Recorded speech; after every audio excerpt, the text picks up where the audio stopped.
Let's go! I finally beat Doors Floor 2. Floor 2, when did that release? It came out back in August 30th. Really? And I missed it? Yeah. Well, now I know nothing about it. Well, no spoilers. Go play it yourself. Bro, that's so...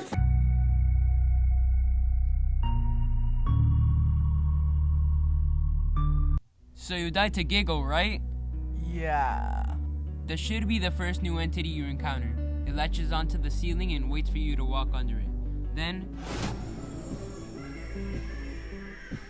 It normally takes 40% of your health, 10 for each bite.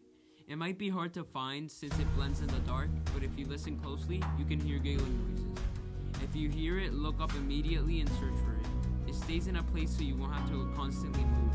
If it blocks an area that is needed to advance, you can just stun it by shining a light at it or throwing a glow stick at it. Speaking about glow sticks, we're gonna talk about the new items later. So you got it now? Yeah, but I still died on my second attempt to something called Gloombats. I'll talk to you about those later. Right now, I'll explain the story to you. So, after the player escapes the hotel and Figure breaks the elevator, it crashes down to the mines and you spawn in the first room.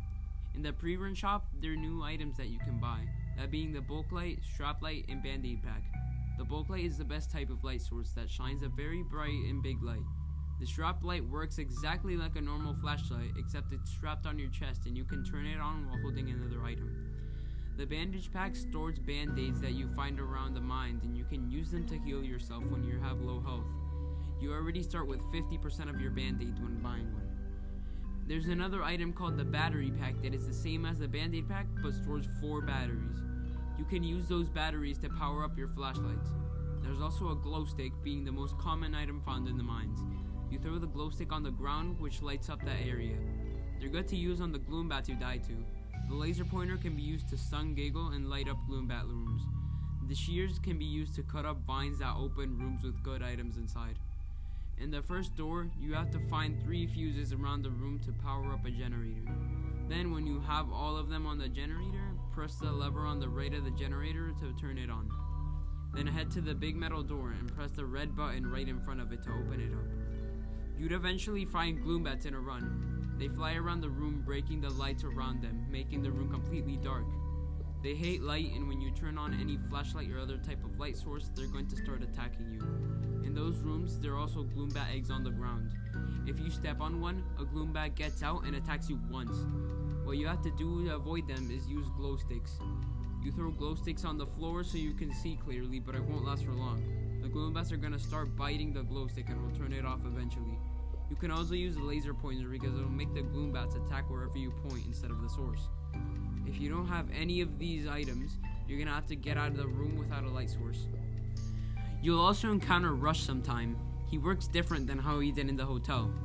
Really? How is he different now? Instead of flickering the lights, he causes an earthquake and also has a chance of coming from the front. Okay, but I got in the locker, then left, and something damaged me and wouldn't let me in after. Oh, that's Hyde. He works differently in floor 2.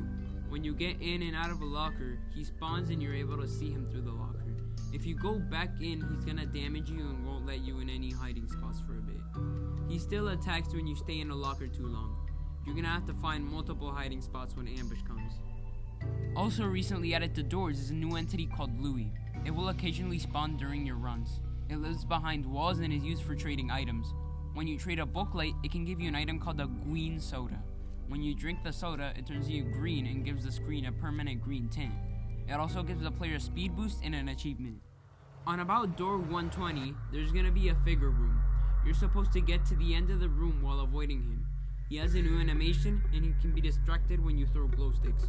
There's also rare chances of him stomping on a Giggle when you try to throw it on the ground. When they're Gloombats, Figure activates the light on his head and starts eating them. When you get to door 140, there's a long room, and when you get to the end of it, the first Seek chase starts. Seek forms by his goop falling from a pipe and then starts chasing you. There are new mechanics in this chase. You have to jump up on broken bridges and follow guiding light to the right path. You're gonna have to go under tunnels too. This goes on for 5 doors until there's a cutscene where you miss a jump from the bridge. You hold on to the other side of the bridge but end up falling. Guiding light spawns a minecart to save you though.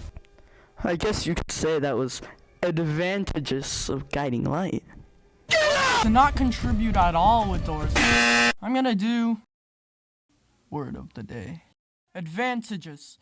Advantageous. Adjective, involving or creating favorable circumstances that increase the chances of success or effectiveness beneficially. You're supposed to turn to the side where guiding light goes and crouch under boards.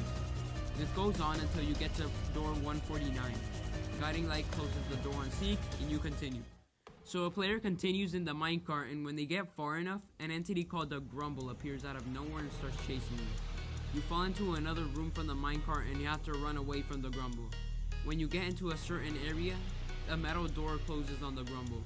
Then you must press a button on a machine to power it up. Then, you have to find 4 terminals in the entire room. That room is called the Nest. There is the home where the Grumbles and where they raise Giggles. Grumbles are matured Giggles and they protect the nest and the queen. The queen Grumble can be identified on the big scar on their head. The queen was the same Grumble that chased you into the nest. The machine indicates where each terminal is, and in each you have to solve math equations. There are 4 Grumbles in the nest, with one being the queen. The queen is faster, stronger, and doesn't get slowed down by lights unlike other Grumbles. After you finish getting all the terminals, you have to run to a bridge on your right and run from the Queen Grumble once again to try to preventing eating Eden. After escaping the Queen Grumble, you climb down a ladder and get to Jeff's shop at about door 157. In Jeff's shop, you can buy items just like in the hotel, but instead, you can buy the new items added to floor 2. Uggoblino has new dialogue that reveals more lore, and Jeff has new animations. After you leave Jeff's shop, you're at a whole new location, that being the sewers. The entities are much more aggressive. You should encounter Halt once every 2 runs. The room is way more different, but you still have to constantly turn around. Everything else is the same.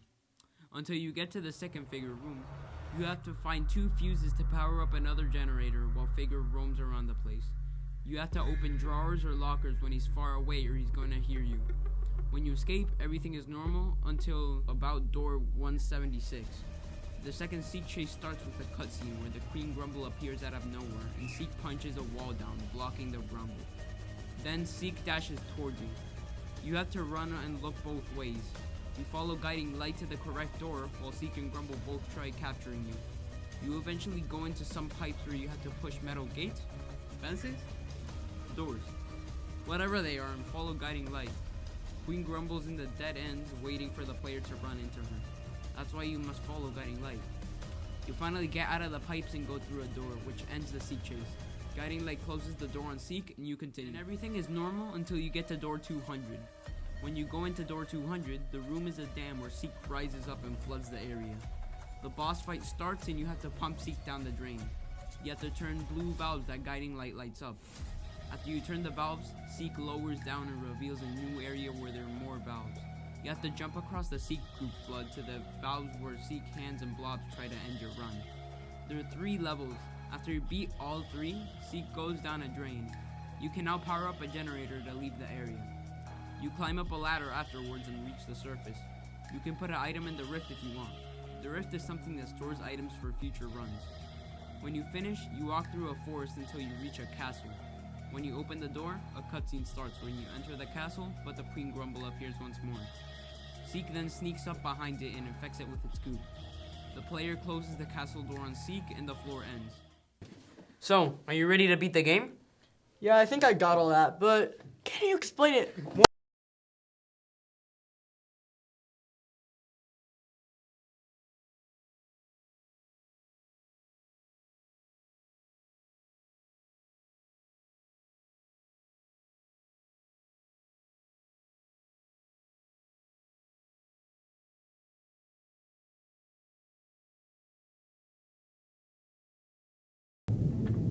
So basically, to celebrate Doors.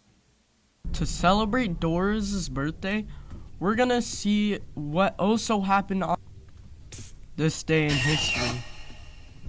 1885, 13,000 meteors were sent in 1 hour near Andromeda. In 1991, Azerbaijan declared its dependence from the Soviet Union. 1835, Australia, Melbourne. Victoria is founded. 2002, the MLBPA and MLB reached agreement, averting a strike that would have begun with the Labor Day weekend schedule. 1992, Nirvana played their final UK show at the Reading Festival. And that's all. Yeah.